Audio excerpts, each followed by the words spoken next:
just a quick explanation of what I do to summarize this.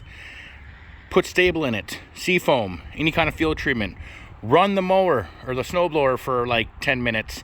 Heat the engine up, change the oil, check the tire pressure, run it again, shut the fuel off until it runs out of fuel. If you want, take out the carb bolt, spray down some of the cracks and crevices, the propeller with REM oil, and underneath here, get everything underneath there with REM oil. That way it doesn't rust, and you should be able to store it away. Next spring, I open up the bottom part, and I check the belts and everything that runs along to get the drive going. That's about it. Here we go, I'll show you.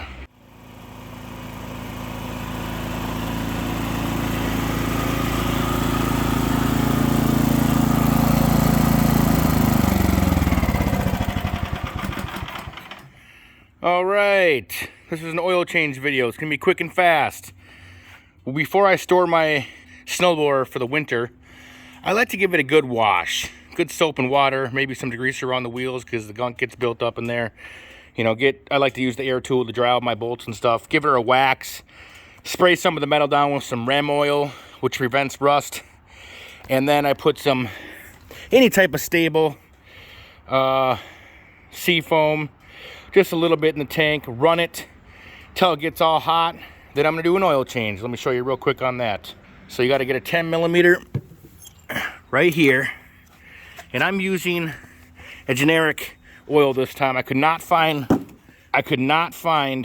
the Toro oil, but that's all right. This helps against cold starts, and stuff is just hard to get right now. So that's no big problem. This snowblower is about 3 years old.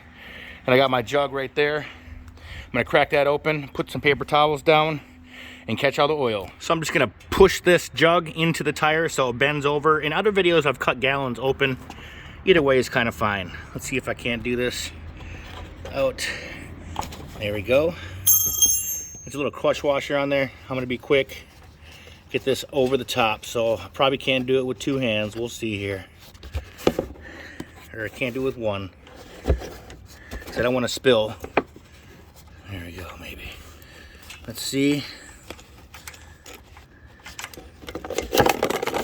Of course, I dropped the bolt in the container. I'm gonna have to get a magnet and fish that out. No problem though. So I'll let that drain all the way for a little while. Okay, now that I was able to fish this little bolt out with the crush washer out of my oil jug, bummer. Yeah, let it drip all the way in the jug. Put that back on, give her a hand crank. Not too tight, you don't want to strip it, but tight enough. There we go. Call it good. Wipe up all your residue. I didn't get 1 drop on the concrete. Now I'm gonna add some oil. Again, for this, I'm using a 530 cold engine start oil. Okay, after I pulled the yellow dipstick, I cleaned out my funnel, got my oil. Gonna add about a quart in here, and then I'm gonna check it.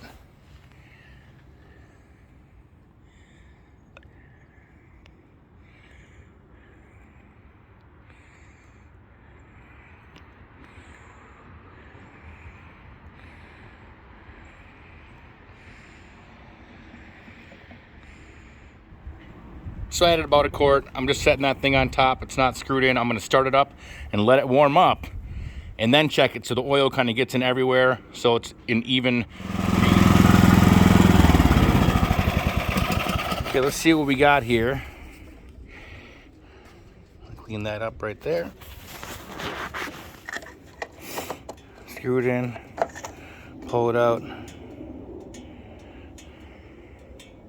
Okay, now that I ran it with stable in it, seafoam, whatever you're gonna use, make sure it got hot, change the oil, put 1 quart of oil in. I'm going to coat it with REM oil. So I just kind of coat some of the bolts down there, maybe the wheel lug, in the cracks in the corners, on the tines here, in the back there, some of the areas that are gonna rust. This just prevents rust basically. Some of the springs and stuff here, the bolts, get some oil in these springs in here, everything that kind of moves.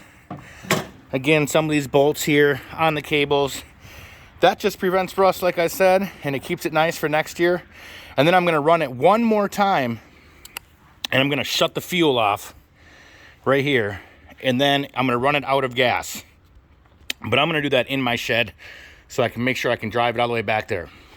And then if you wanna do one more thing, which I never do, because I suck the carburetor mostly dry, is you can take the bottom bolt here, you can see it right there, out of the carburetor and completely drain the carb. That's how I summarize my snowblower for storage. Good luck.